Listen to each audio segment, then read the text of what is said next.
Hello ડિયર્સ, તો હવે આપણે જોવા જઈ રહ્યા છે પ્રોગ્રામ નંબર 10 જેની અંદર શું કીધું છે, create a function that accepts three numbers as parameter and check the whether the sum of three numbers is prime or not.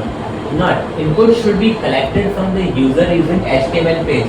હવે આપણને આમાં કીધું છે HTML પેજ નો યુઝ કરવાનો છે, એટલે HTML અને PHP પેજ બંને થશે યુઝ. ઓકે, અને 3 નંબર લેવાના છે, જે પ્રાઇમ છે કે નહીં એ ચેક કરવાનું છે. ડન. તો ચાલો જોઈએ. HTML પેજ એકદમ સિમ્પલ. શું કીધું છે, એક્શન મેથડ જે રીડાયરેક્ટ કરશે, મેથડ પોસ્ટનો યુઝ કર્યો છે, 3 નંબર લઈ લીધા, 3 નંબર રિક્વાયર આપી દીધા. ઓકે, હવે એ નંબર એક કી વેલ્યુ પેરમાં A B C માં સ્ટોર કરી દીધા. Done, perfect. હવે એ નંબર આપણે PHP માં યુઝ કરીશું. PHP ની ફાઇલ પર જઈશું. PHP ની ફાઇલમાં એક સ્ટાર્ટિંગમાં ફંક્શન બનાવીશું. આ ફંક્શનની ડેફિનેશન છે કે તમે is prime ફંક્શનનું નામ આપ્યું, જેની અંદર તમે n વેરિયેબલ પાસ કરશો. જો n એ 1 કરતા નાનું હશે તો ઓટોમેટિકલી ફોલ્સ થઈ જશે, કારણ કે નાની વેલ્યુ તો કોઈ દિવસ પ્રાઇમ નહીં હોય. ઓકે, પછી સ્ટાર્ટ થશે 2 થી.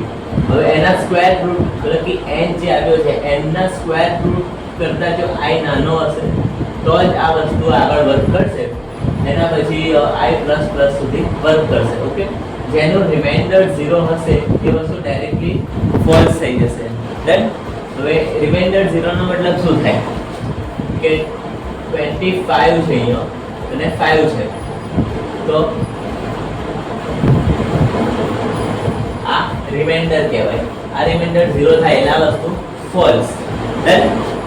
એટલે આમાં આપણે જેનું રિમાઇન્ડર 0 ના હોય એ વેલ્યુ આવશે, મતલબ કે મલ્ટીપ્લિકેશન ના થવું જોઈએ.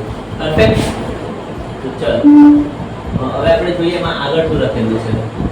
આગળ લખેલું છે 3 વેલ્યુ એક જ સામથી ગેટ કરેલી છે, ફેચ કરેલી છે. કેવી રીતે ફેચ કરેલી છે એ જુઓ.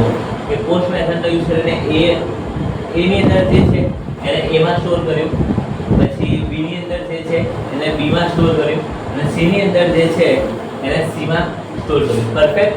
તમે ત્રણેય અલગ અલગ લાઈનમાં પણ લખી શકો અને એક લાઈનમાં પણ લખી શકો. ડન.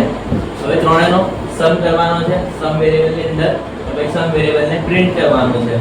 હવે જે છે કોલ કરવાનું છે ફંક્શનને મેઇન. તે ફંક્શનને કોલ રીતે કરવાનું. ઇફ is prime સમ આપ્યો તો સમ પ્રોપર ફંક્શન ટ્રુ રિટર્ન કરશે તો એ પ્રાઇમ નંબર, અને જો ફંક્શન ફોલ્સ રિટર્ન કરશે તો not a prime number. Done. તો ચલો એ જોઈએ કે પ્રાઇમ નંબર છે કે નહીં.